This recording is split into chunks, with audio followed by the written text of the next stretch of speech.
gracia y amor. Empezamos nuestro día con Dios. La mejor manera de despertar es una nueva oportunidad. Levantamos nuestras manos y elevemos nuestra voz, todos juntos como hermanos, en levántate temprano, levántate temprano, una cita con Dios.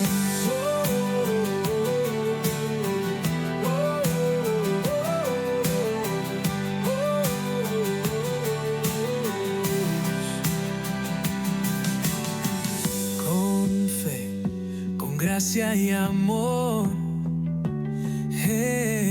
empezamos nuestro día con Dios. La mejor manera de despertar es una nueva oportunidad. Levantamos nuestras manos y elevemos nuestra voz, todos juntos como hermanos, todos juntos como hermanos, en levántate temprano, levántate temprano, una cita con Dios.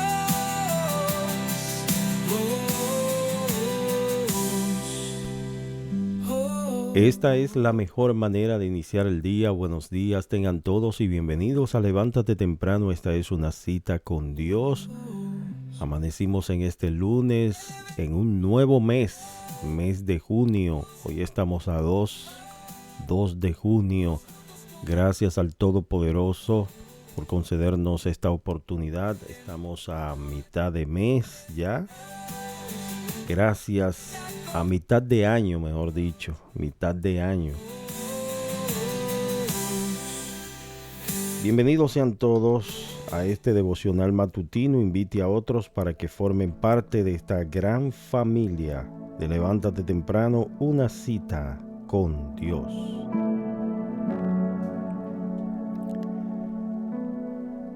Señor Dios Altísimo, Creador del cielo y de la tierra, gracias, Señor, por la oportunidad, el privilegio que tú nos concedes, Señor, de venir ante tu presencia una vez más, adorando, exaltando tu nombre, porque tú eres bueno y porque para siempre es tu misericordia.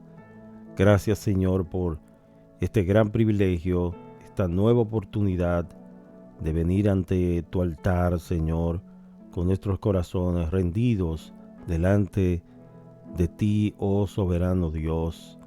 Glorifícate, Señor, en medio de tu pueblo. Sana las heridas más profundas por medio de tu palabra. Usa, Señor, el contenido de esta programación para la edificación de tu pueblo, de tu iglesia, para, Señor, traer a los perdidos, a aquellos que no te conocen, para que vengan al conocimiento de la verdad. Señor, gracias. Gracias, Señor. Usa, Señor, a los pastores en la exposición de tu palabra. Esto te lo suplicamos en el nombre poderoso de Cristo nuestro Salvador. Amén y amén.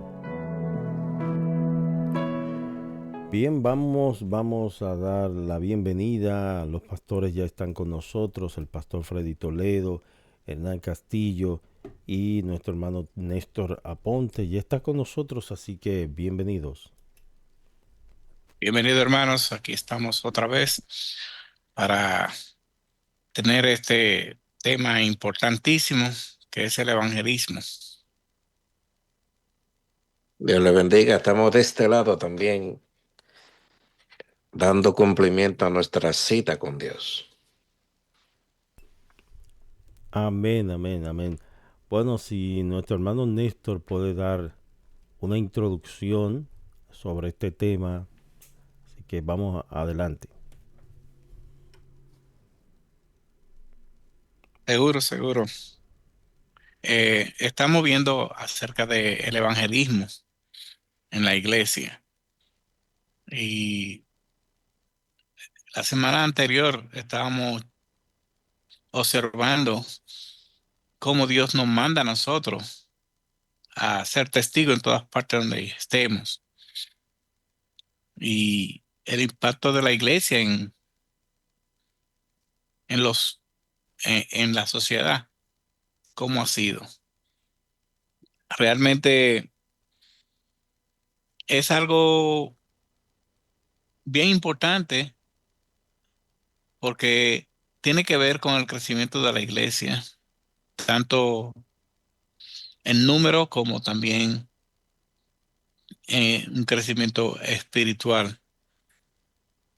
El evangelismo uno tiene que ver cómo involucrar a la iglesia completa o toda la iglesia se involucre, porque es un deber que nos manda el Señor hacia nosotros. Hoy tenemos un tema que vamos a compartir, por qué encarga la iglesia, responsabilidad de la gran comisión, qué es el evangelio, qué es el evangelismo y qué es el evangelizar. Hermanos, estamos en la mano del Señor para esto y esperamos que los hermanos que nos escuchan en la radio puedan también entrar en, en el deseo ardiente que debe estar en el corazón de cada uno de nosotros, llevar la palabra de Dios a todas partes. Porque, como dice el apóstol Pablo, si nosotros no habláramos, hasta las rocas hablarían. Es un deber de nosotros. Al pueblo de Israel se le quitó ese ministerio de llevar la palabra de Dios, llevar al mundo el hecho de que existe un solo Dios. Y como ellos no hicieron, no cumplieron con su misión, se nos dio a nosotros como iglesia. Nosotros como iglesia, nosotros como personas, debemos encargarnos de esta comisión, la comisión que nuestro Señor Jesucristo nos mandó.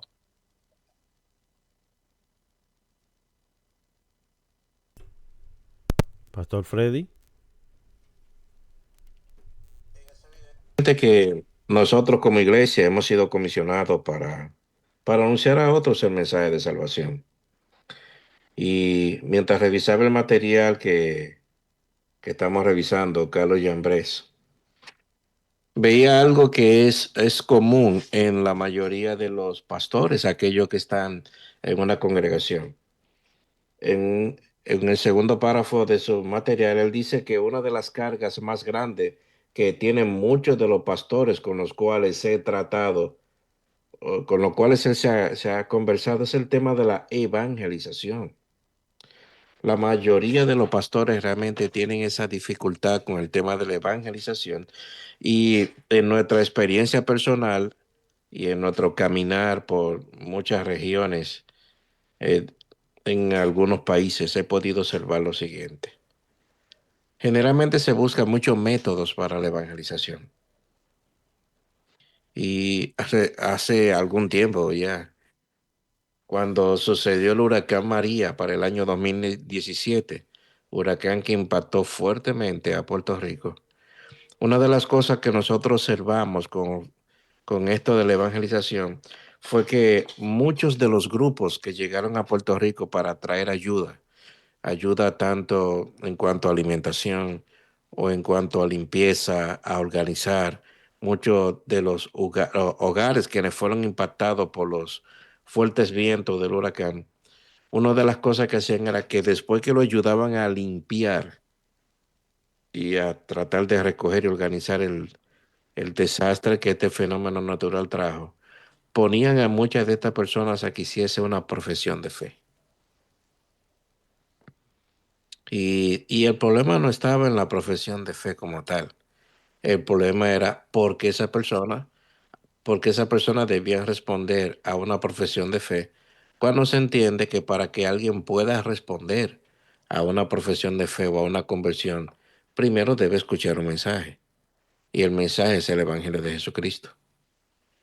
Y hay muchas metodologías que se utilizan para tratar de alcanzar a muchos, pero en esta metodología tendemos a fallar porque usamos muchas veces recursos puramente humanos para tratar de alcanzar una situación que impacta directamente el alma de las personas. Y ciertamente este es el mayor problema que tenemos los que estamos frente a las iglesias. aquellos que hemos sido comisionados para pastorear. Queremos ver crecimiento en la iglesia. Queremos ver números. Queremos ver personas que vienen llegando, caras nuevas a nuestra congregación. Pero en la mayoría de los casos no estamos claros de cómo vamos a lograr que estas cosas se den y cuáles cosas yo debo considerar para que una evangelización pueda ser efectiva en el desarrollo de vida de una iglesia local.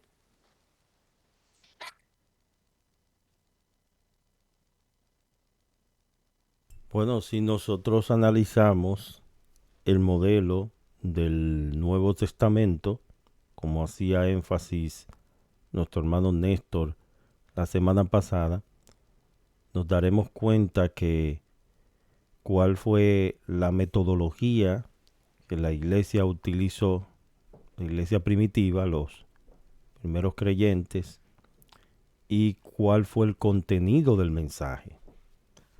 Si analizamos, por ejemplo, cuando Felipe llegó a la ciudad de Samaria, dice que Felipe les predicaba a Cristo.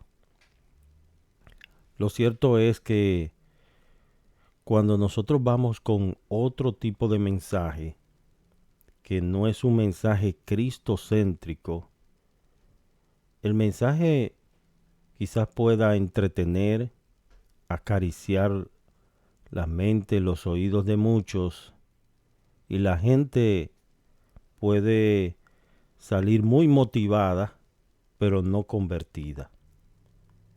Entonces, la palabra de Dios nos enseña que es la ley de Jehová la que convierte el alma, que es la ley de Jehová la que hace sabio al sencillo, que nuestro trabajo en el Señor no es en vano, que irá llorando el que lleva la preciosa semilla, pero vendrá con regocijo trayendo sus gavillas.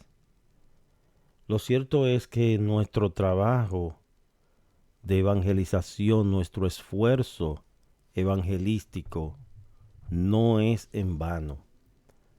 Aunque quizás usted no vea un resultado inmediato, porque estamos acostumbrados con esto de la inmediatez, de ver los resultados al ojo por ciento, inmediatamente, efecto microwave. Estamos acostumbrados a eso. Y si no vemos un resultado en 2 o 3 meses, decimos, parece que esto no está funcionando. Yo sé que hay muchos métodos, muchas metodologías, que como mencionábamos la semana pasada, quizá lo que funciona en un lugar no es lo que funciona en otro aspecto, en otras latitudes, en otros lugares. Pero lo importante es que el contenido sea cristocéntrico. La palabra que yo esté sembrando sea la buena semilla del Evangelio. Que el Evangelio es poder de Dios para salvación a todo aquel que cree.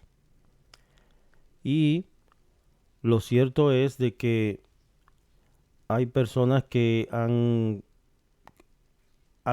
confundido el Evangelio y creen que el Evangelio es una fundación de dar ayudas y van a la iglesia detrás de una ayuda y el día que no hay ayuda entonces desaparecen, se van. ¿Por qué? Porque ese es su interés. Lo que ellos están es detrás de los panes y de los peces. Jesús tenía multitudes detrás de él. Y muchos de esos que le seguían iban detrás de panes y peces. Otros iban como espectadores solamente para ver y certificar si los milagros eran ciertos, buscar ocasión para detentar al maestro en alguna palabra. Es decir, no iban con un corazón enseñable, dócil, para escuchar las enseñanzas, sino que buscaban ocasión siempre para acusarle. Por eso nosotros quisimos traer este tema porque es un tema muy amplio y es un tema que tiene muchas áreas donde podemos tocar. Y pienso que para eso y para cada momento el Espíritu Santo nos guiará qué hacer, qué método utilizar, qué estrategias utilizar. Pero recuerden que no es el método ni la estrategia que salva, es Dios quien salva al pecador y el medio que Dios ha usado para salvar al pecador es la predicación de la palabra de Dios, no más. Dios no te va a salvar por una ayuda, aunque la ayuda que yo estoy dando, por ejemplo, si una persona tiene hambre y tiene el estómago vacío y usted viene con el evangelio, quizá a esta persona sus oídos se le cierren. Pero si usted tiene con qué ayudar a esta persona, también está contribuyendo a que esta persona su oído se abra al evangelio. Por eso Cristo también tuvo compasión de la gente. No lo despidió así para que se desmayaran de hambre en el camino, sino que les dijo, denles ustedes de comer. Y lo hizo para probarlo, pero también para sentar un precedente y una enseñanza para nosotros, de nosotros también interesarnos por el bienestar de otros. Adelante, mis hermanos, seguimos con este tema interesante. Que Dios les bendiga y buenos días a todos. Eh, Mira, y yo creo que una de las, como ustedes decían, de los temas más complicados, más difícil, es el evangelio, el evangelismo en la iglesia, porque como dice Romano 1:16, que el evangelio es poder de Dios para salvación de todo aquel que cree.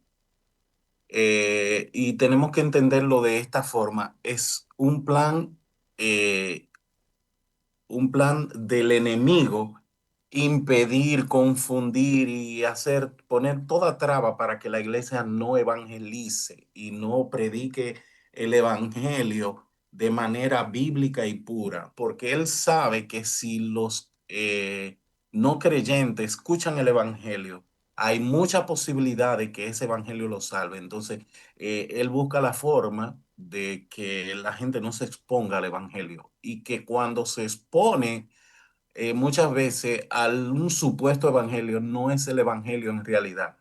Entonces nosotros tenemos que tener eso bien claro, que el enemigo va a buscar todas las formas para que nosotros no prediquemos el evangelio. Y si hay algo que la iglesia en este tiempo y desde hace mucho tiempo no está haciendo, es predicar el evangelio o evangelizar.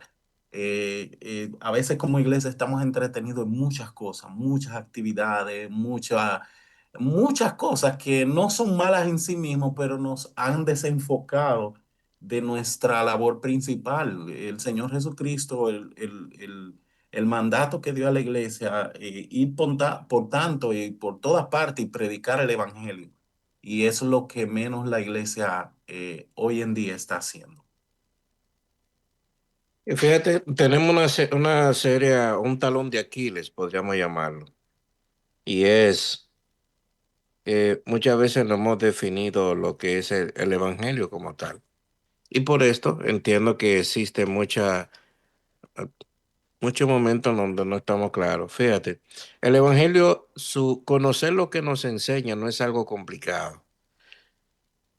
Según lo que enseña Pablo en 1 Corintios 15, el evangelio es ese mensaje de Dios que gira alrededor de la persona de Jesús, pero ese mensaje tiene como propósito tratar con el mayor problema que tiene el hombre, que es el problema del pecado. Y el evangelio responde a eso. Y interesante que cuando empezamos a observar todo lo que tiene que ver con la gran comisión, ese mandato de Cristo de por tanto id y hacer discípulos a todas las naciones, podemos ver al mismo tiempo que Jesús nos indica en ese mensaje de la evangelización, en la proclamación del evangelio, que hemos de anunciar que los hombres necesitamos el arrepentimiento, es decir, cada ser humano necesita arrepentirse de sus pecados, ya que arrepentirse, el arrepentimiento, es la única forma posible en que podemos responder al llamado de Dios. Cuando Jesús resucita de entre los muertos en Lucas 24, verso 42 al 47, tratando con sus discípulos sobre el particular, Él les instruye diciendo, y que se predique en mi nombre el arrepentimiento y el perdón de pecados. El Evangelio trata ese problema. Jesús tratando con el mayor problema que tienen los hombres, con el mayor problema que tú y yo tenemos, el mayor problema que tiene tu vecino, tu hijo, tus padres, tus hermanos, el problema del pecado. No es una cuestión de que no responden a este mensaje por una situación de que él pertenece a tal o cual religión.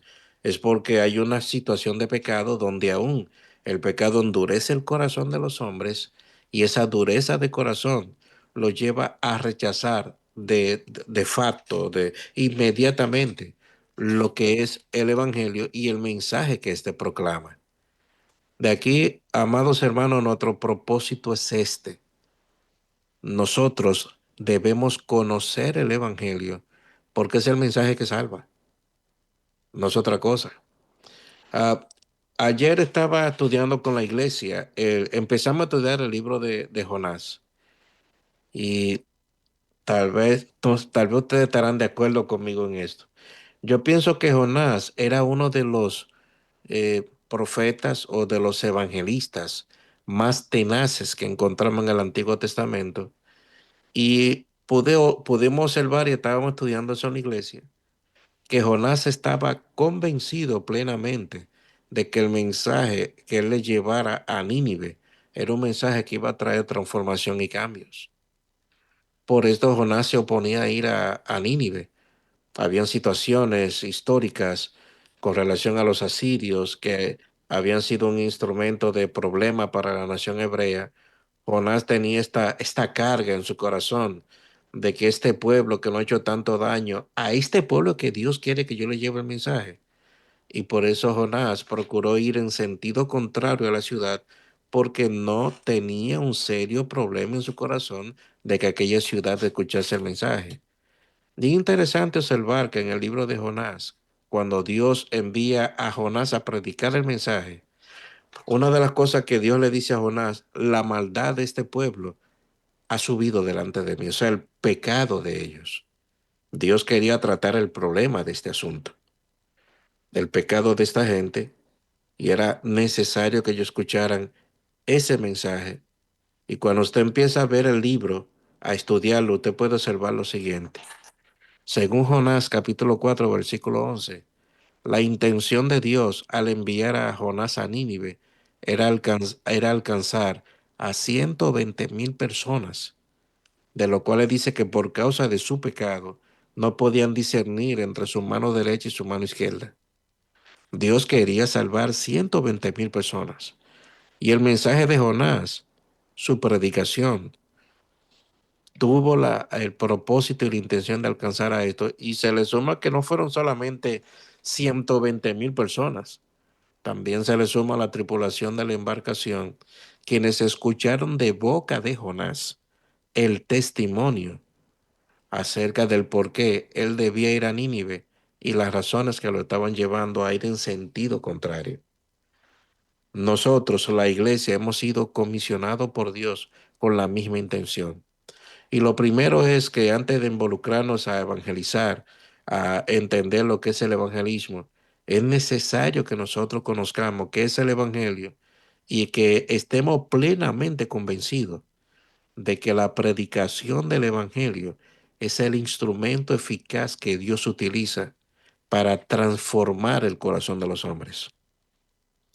El pastor Jonathan mencionó en principio un texto del Salmo 19, verso 7. Ah, se me fue el texto repentinamente, Jonathan. La ley de Jehová es perfecta que convierte el alma. Amén. La ley de Jehová es perfecta que convierte el alma. Dios utiliza su palabra para convertir el alma de los hombres. Utiliza su palabra para traer a los hombres el nuevo nacimiento. Utiliza su palabra para hacer de nosotros nueva criatura. Utiliza su palabra para formar la iglesia y Dios espera que nosotros como iglesia, como creyentes, como cristianos, hagamos un trabajo de que anunciemos a otros el mensaje del Evangelio. Amén. Hay algo importante que señalar también. Nosotros desde el principio, al comenzar el estudio de la iglesia y la evangelización, tenemos que ver algo negativo que surge por la mala evangelización. El peor o el más grande fracaso, vamos a decirle así, de la iglesia fue cuando en el 325 después de Cristo, Constantino evangelizó su ejército completo de una mala forma. Pónganse de este lado y entran moros y salen cristianos. Ese no es el evangelismo.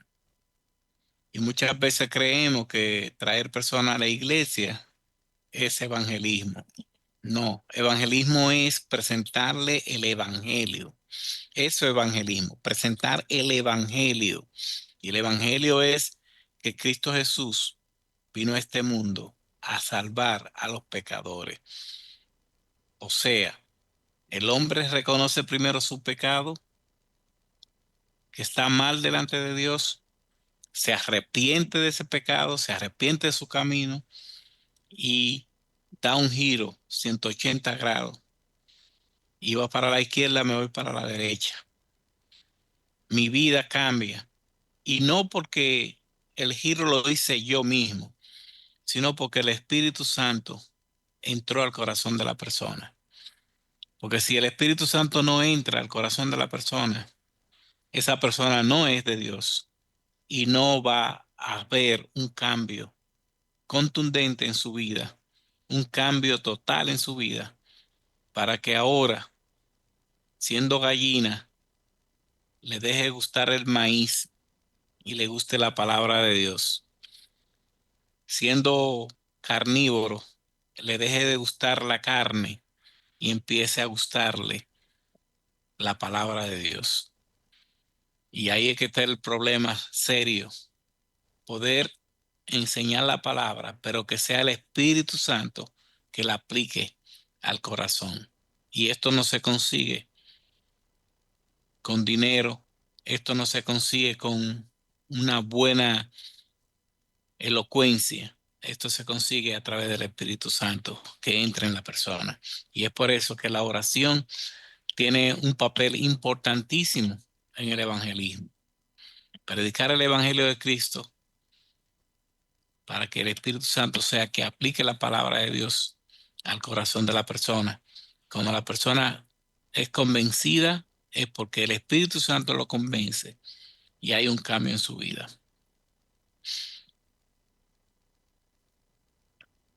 Entonces, ¿cómo podemos decir que si el Evangelio es ese mensaje que nos muestra que nosotros somos pecadores, que nos trae el mensaje acerca de la obra de una persona, o sea, de Cristo en la cruz, como solución a nuestros pecados o solución al pecado original?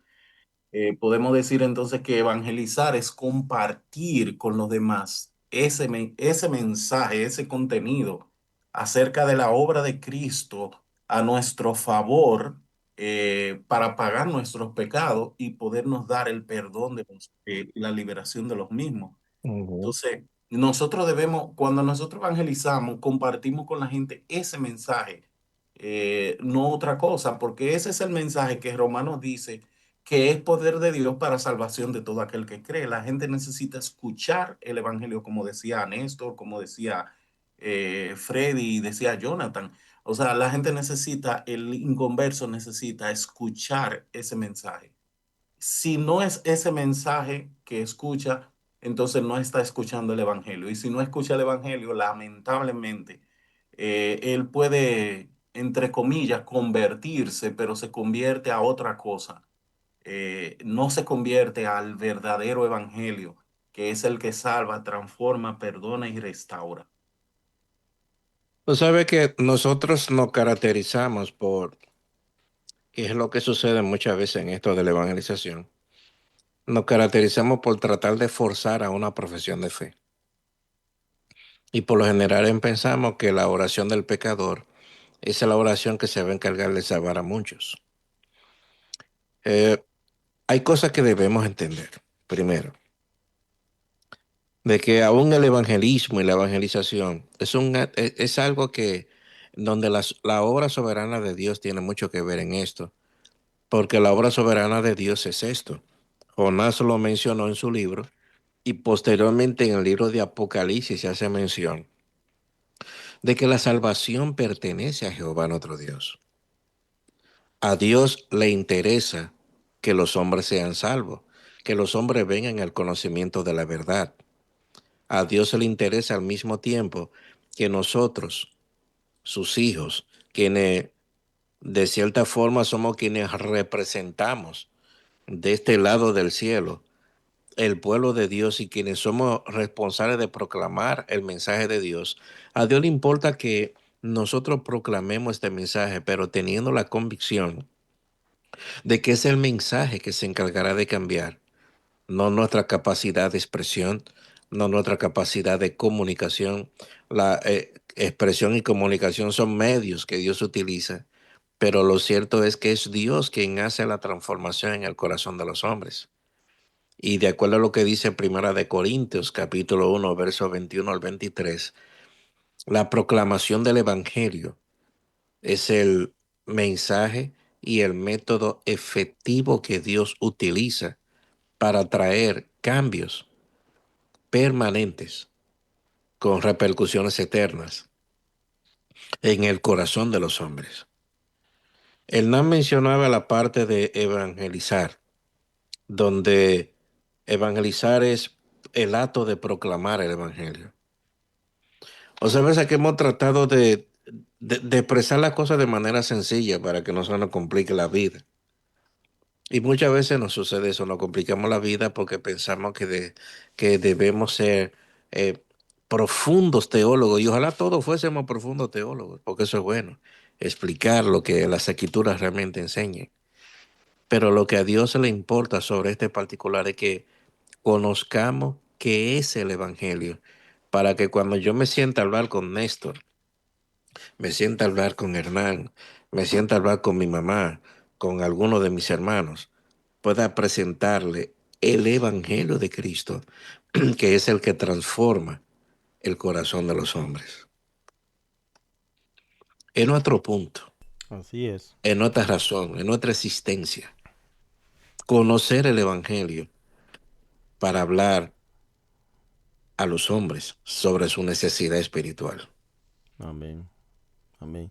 Amén. Si vemos, por ejemplo, en Hechos 17, versículos 20 en adelante, como cuando Pablo llega a la ciudad de Atenas y encuentra esta ciudad entregada a la idolatría, y él siente, se enardece porque ve la ciudad en esa condición, pero vio que ellos estaban adorando aún al Dios no conocido. Y fíjate la sabiduría que Pablo, el Señor le dio en ese momento de cómo introducir el Evangelio eh, de una manera sabia, pero con argumentos de base. Pablo dice que comenzó a hablarle del Evangelio de Jesús y de la resurrección. Los griegos les encantaba escuchar algo nuevo y para ellos esto fue una gran novedad. Escuchar acerca de la resurrección y del Evangelio de Jesús.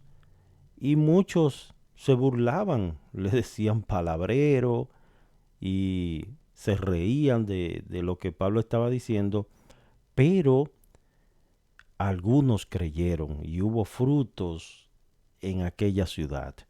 De manera que cuando nosotros nos empeñamos en predicar la verdad, en enseñar la verdad, y como decía el pastor Freddy, el Evangelio siempre será un mensaje sencillo, un mensaje claro, diáfano.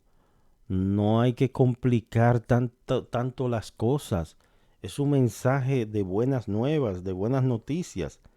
Lo importante es que debemos empeñarnos, esforzarnos, no escatimar recursos, no escatimar esfuerzos para predicar el Evangelio. A veces decimos, bueno, es que los inconversos no llegan a la iglesia. Bueno, si ellos no llegan, pues entonces hay que ir detrás de ellos, ¿verdad? Salga a buscarlo. Sal a buscarlo. Damos gracias al Señor por esas iglesias, estos hermanos que se meten aún a los puntos de drogas. Allí se meten a predicar el Evangelio.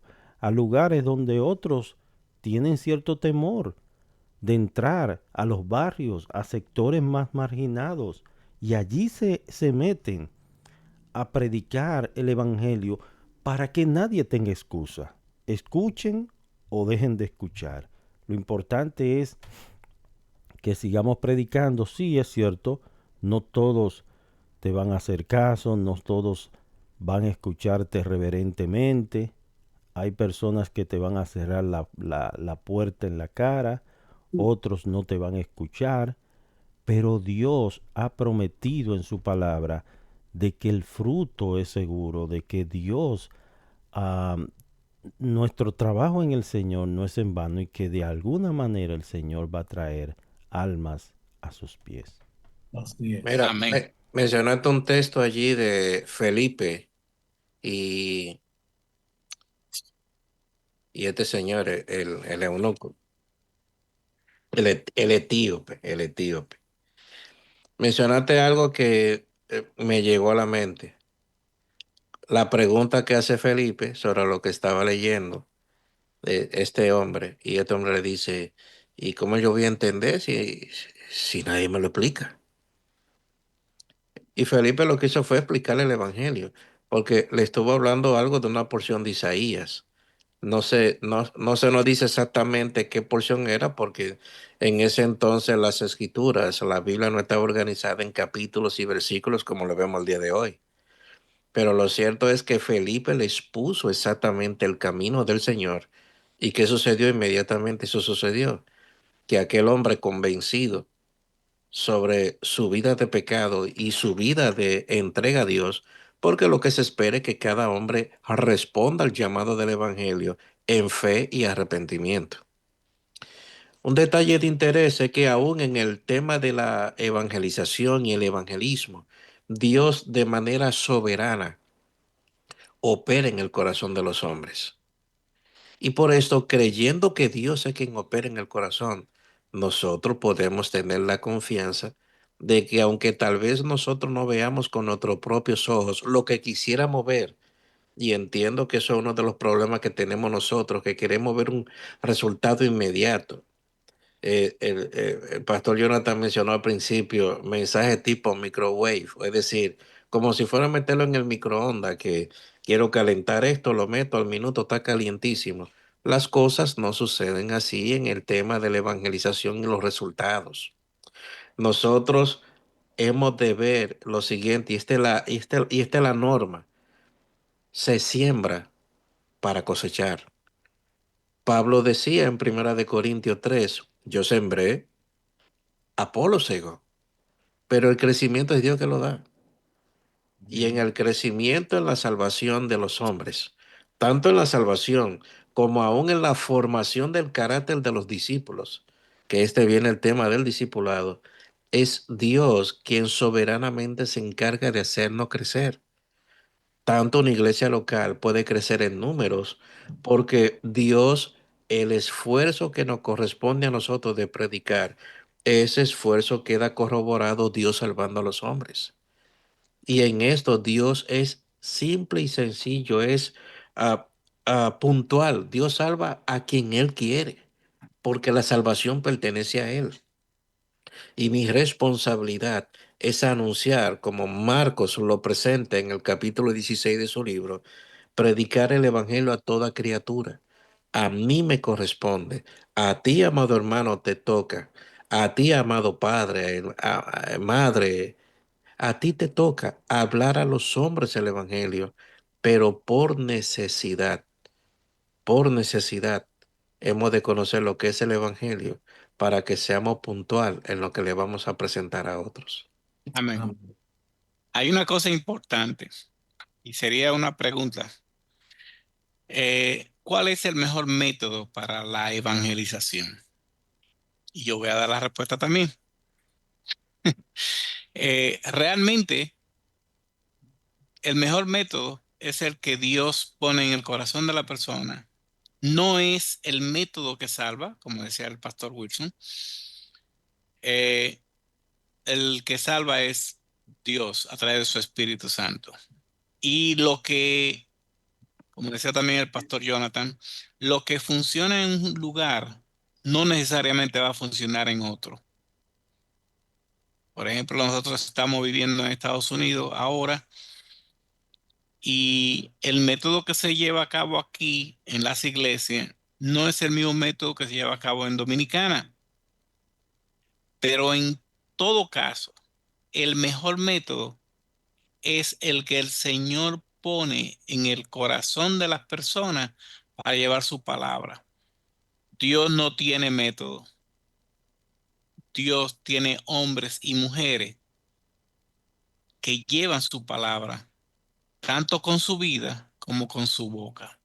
Y ese es el evangelio, yo creo que es el mejor método que existe. No método. Dios es el método.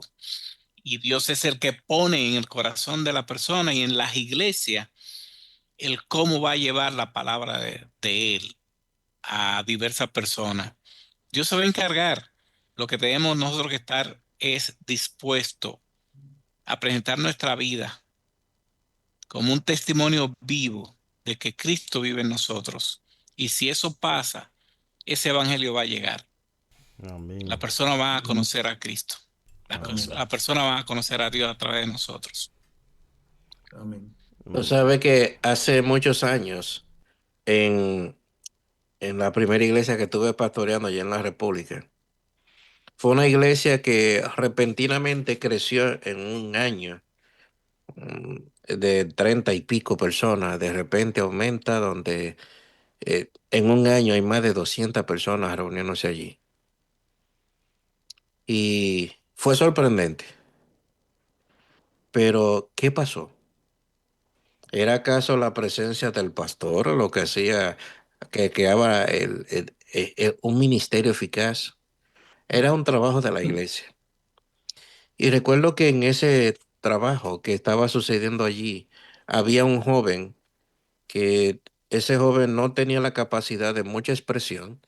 Él no era un hombre que podía pararse en un púlpito a predicar. Esa era la realidad. Pero ese joven tenía un talento, un don tremendo de acercarse a la gente y presentarle el evangelio. Que ese joven se presentaba cada domingo él solo, donde yo le conté hasta 15 personas a quien él invitaba a la iglesia a escuchar el evangelio. Y yo le pregunté en un momento, ¿esta persona tú la conoces?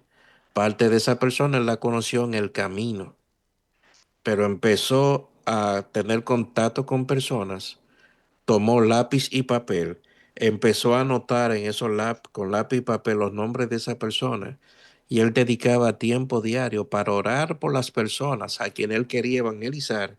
Empezó a orar diario por la persona a la que él quería presentarle el evangelio. Muchos llegaron, hubo muchas conversiones durante ese año. Muchos de esos convertidos ya partieron con Cristo, porque muchos fueron convertidos de todo corazón. Y ese punto es este. Somos llamados a hacer este trabajo. La iglesia primitiva se caracterizó por eso. Donde quiera que esta gente llegaba, llegaba y testificaba el evangelio. Así Es es. nuestra labor, es nuestra función. Sabes también que a lo largo de la historia vemos hombres de Dios que se han destacado por su manera no tan convencional de presentar el mensaje del Evangelio, pero que obviamente han sido guiados por el Espíritu Santo para eso. Un ejemplo de esto es el testimonio cuando leemos la biografía de George Mueller. Dice que este hombre tenía un orfanato y algo que caracterizaba a George Mueller era su dependencia de Dios, Mm, una fe inquebrantable, una confianza en la provisión de Dios, teniendo más de 1000 niños ahí en ese orfanato. Nunca le pidió dinero a nadie, confiaba en la provisión de Dios y aún teniendo necesidades, constantes necesidades. Pero él aprendió, se ejercitó en la fe y en la dependencia del Señor. Hay un evento que usualmente mencionamos que es cuando no tenían nada que comer, no, él no tenía nada que darle a esos niños y los puso a dar gracias con los platos vacíos, a dar gracias por la comida. mm, Y justamente en ese momento se averió un camión que venía cargado con leche y pan y todo eso justamente frente al orfanato. Y aquel hombre, como no pudo arreglar el vehículo y se iba a dañar todo eso, decidió dar esa comida al orfanato. O sea, obras como esas nosotros vemos cuando dependemos de Dios en la evangelización. Dependemos del Señor. El Señor nos va a dar las estrategias, la sabiduría. Decía el hermano Néstor que el método de Dios son los hombres.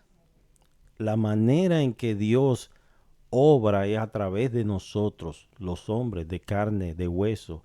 Cuando amén. predicamos el Evangelio en dependencia del Espíritu Santo, no con sabiduría, no con elocuencia, no con con buscando notoriedad, sino buscando que Dios sea glorificado.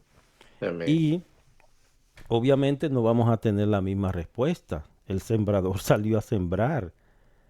La, la, el sembrador es el que lleva la semilla es el evangelio, la tierra es el corazón. Y fíjate que esa semilla, aun siendo la semilla poderosa y siendo el evangelio, cayó en diferentes tipos de tierra, entre espinos, entre pedregales, cayó junto al camino, pero hubo una que cayó en buena tierra y esa fue la que dio fruto al 100 por 1. Es decir, que hay Amén. muchas personas que escuchan y hacen caso omiso a la palabra de Dios, pero siempre habrán corazones sensibles, dóciles, dispuestos a escuchar y también a accionar. Dios mueve ese corazón, Dios transforma ese corazón mediante la predicación del Evangelio. Adelante. Amén. Amén. Amén. Sí, es importante puntualizar que Dios, no, como ustedes decían, y Néstor aclaró bien con respecto al método. Dios no tiene un método, pero sí tiene un mensaje. Lo Amén. importante no es el método, sino el mensaje del evangelio puro, bíblico. No importa la forma, como ustedes han hablado, tenemos 2 semanas diciéndolo. Muchas veces el método va a variar, depende del contexto. Yo que he estado en Estados Unidos corroboro lo que ustedes dicen. El método que nosotros usamos aquí a veces de visitar casa por casa, incluso de hacer campaña en las calles y otras cosas, en Estados Unidos eso no funciona. Entonces, el método no es lo importante, lo que cambia, lo que transforma, lo que Dios usa es el mensaje, que es el evangelio. Y es donde debemos hacer énfasis, es donde los creyentes debemos enfocarnos. El contenido del evangelio y el evangelio puro es lo que Dios usa para salvar a los perdidos. Amén. Amén. Bueno, vamos a orar, se nos ha ido el tiempo. Vamos a orar para despedirnos, pero es un mensaje también de aliento, de esperanza y de estímulo a cada iglesia local para que cada creyente se envuelva en esto de la evangelización, porque es una prioridad, es la prioridad de Dios. Y lo que para Dios es una prioridad, para nosotros debe serla. Debe ser Amén. una prioridad. Dice Pablo a Timoteo que Dios desea que todo hombre sea salvo y que venga al conocimiento de la verdad. Es el deseo de Dios. Pero sabemos de que no todo hombre será salvo. ¿Por qué?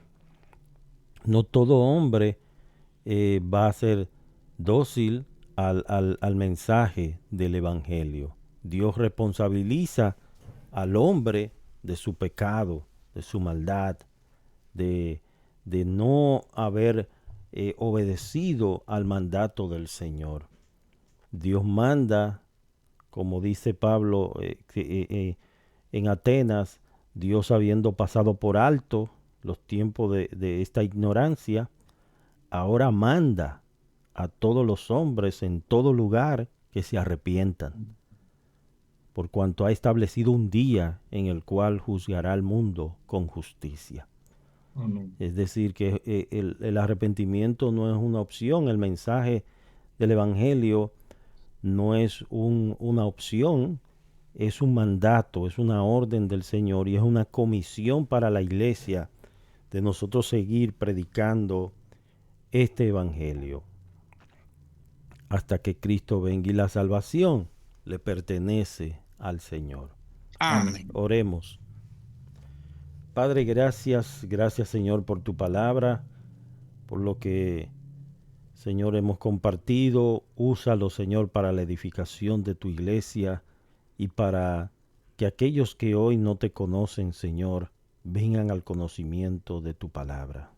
Amén. Aquellos varones que preguntaron, ¿y ahora qué haremos? Y Pedro les dijo, arrepentíos y convertíos para que sean borrados vuestros pecados, para que Él envíe a Jesucristo, para que vengan tiempos de refrigerio a vuestras almas. Señor, sí, ten misericordia de aquellos que andan por sendas tenebrosas. Levántales, Señor, de esa condición y sálvales. En el nombre de Jesús. Amén. Amén. Señores, Dios les bendiga y hasta mañana, si Dios quiere, la paz de Dios sea con ustedes. Amén. Amén.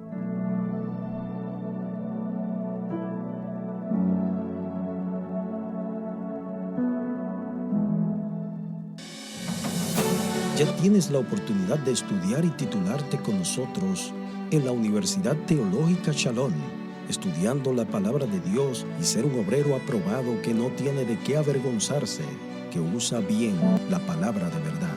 Universidad Teológica Shalom, sus programas de licenciatura, maestría y doctorado en teología, con profesores altamente calificados y oportunidades de crecimiento personal y espiritual. Somos una institución comprometida en la formación de líderes en el ámbito teológico. No pierdas la oportunidad de formar parte de nuestra comunidad. Visítanos ahora, unitesh.org, o escríbenos al WhatsApp 516-916-0175. Universidad Teológica Shalom, a la luz de su palabra.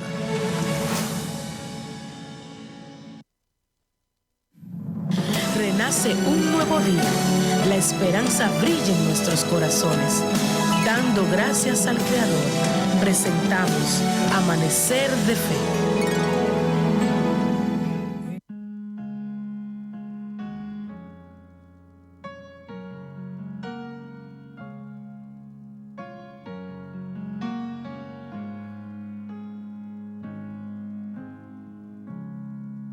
El Señor es mi luz y mi salvación.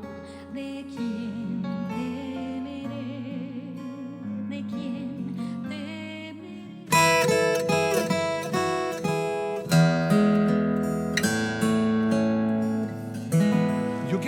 introducir, antes de entrar en el texto mismo y antes de entrar en la introducción misma, con una lectura que está en el Progreso del Peregrino, que a mi juicio expresa muy bien lo que hoy vamos a traer en esta breve meditación. Y dice así: así Cristiano siguió su camino, el cual estaba cercado a los lados por un muro llamado salvación. Comenzó a correr, pero con dificultad por la carga que llevaba sobre sus hombros, hasta que llegó a un lugar más elevado donde había una cruz, y un poco más abajo había un sepulcro. En el momento en que Cristiano llegó al lugar de la cruz, su carga se saltó de sus hombros y comenzó a rodar.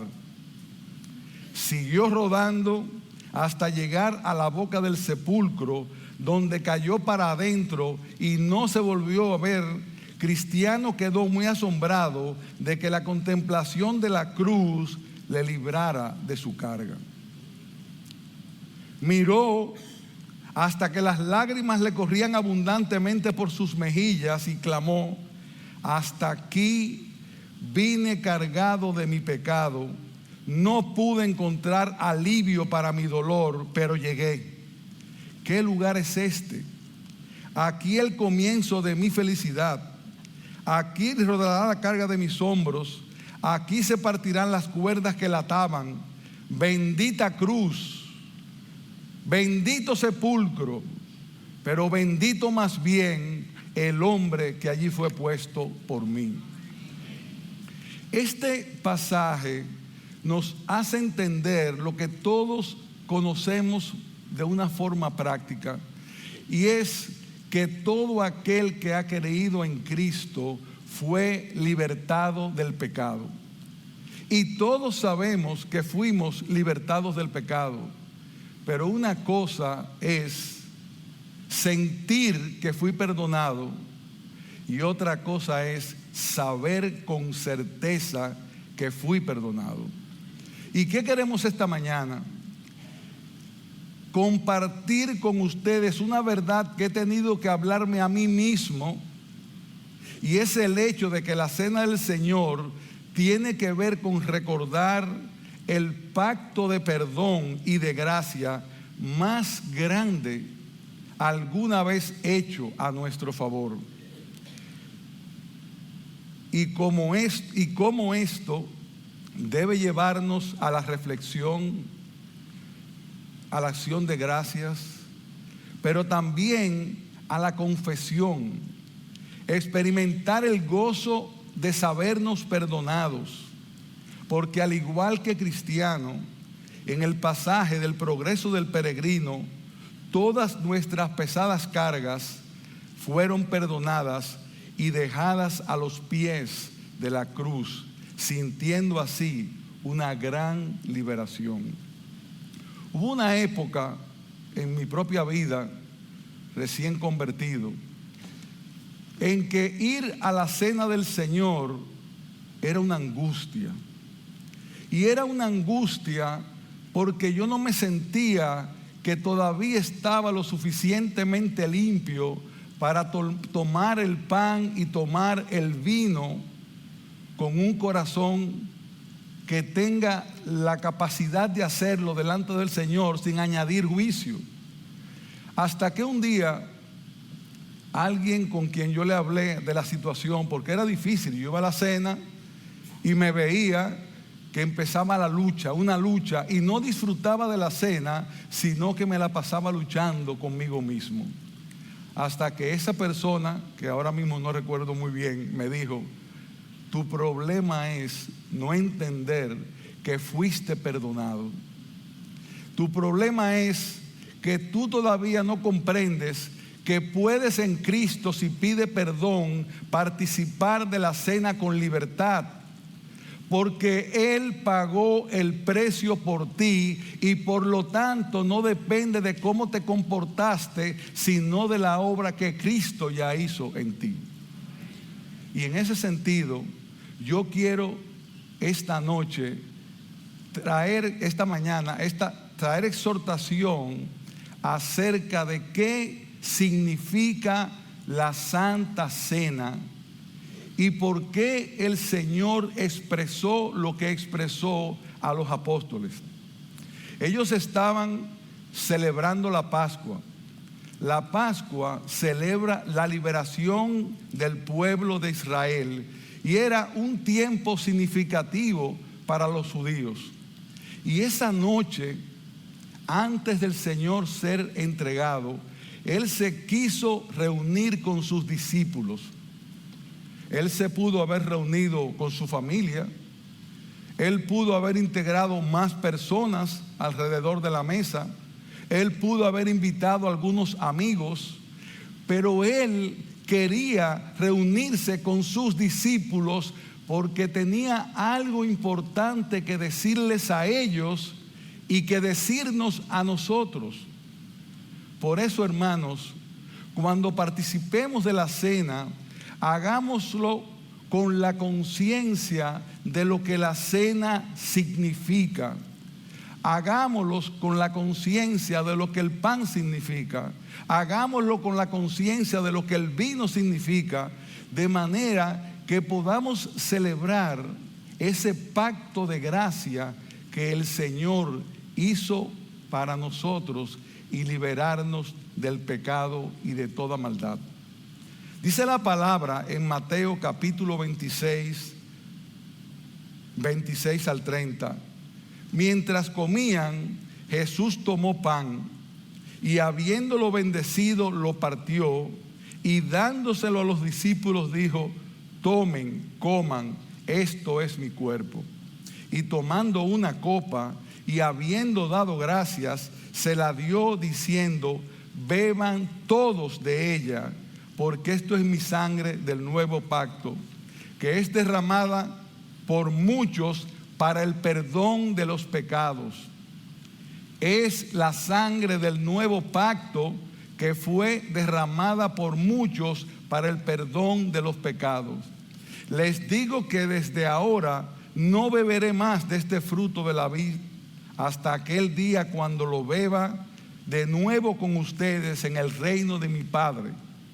Después de cantar un himno, que probablemente fue el 118, porque se acostumbraba a cantar los himnos desde el 113 al 118, pero eso no lo sabemos, salieron hacia el monte de los olivos, y esa noche el Señor transformó la última Pascua en la primera cena del Señor que todavía nosotros estamos celebrando en este día y en este instante. Pero nuestro énfasis esta noche tiene que ver con ese pacto de gracia. ¿Qué significa ese pacto? ¿Qué ha hecho ese pacto para con nosotros? Para que entendiéndolo de una manera sencilla podamos liberar nuestros corazones y participar de la cena, como decía Miguel, con un corazón alegre, con un corazón que pida perdón, con un corazón que se sepa perdonado.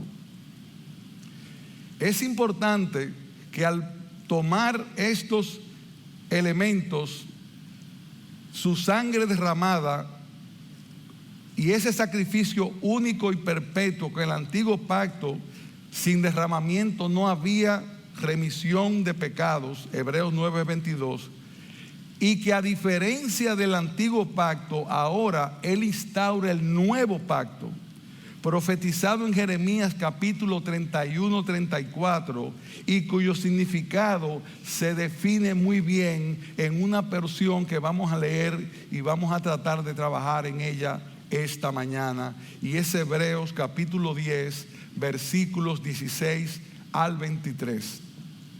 Es Hebreos porque esta porción es escrita primariamente para los hebreos, pero es una porción que tiene que ver con nosotros también, porque esa liberación que Dios le estaba dando a los hebreos es la misma liberación que Él tenía y quería dar también a los gentiles y a todo aquel que se acercara, para que fuera partícipe de ese acto de gracia y de misericordia. Eso fue profetizado por Jeremías, pero en Cristo se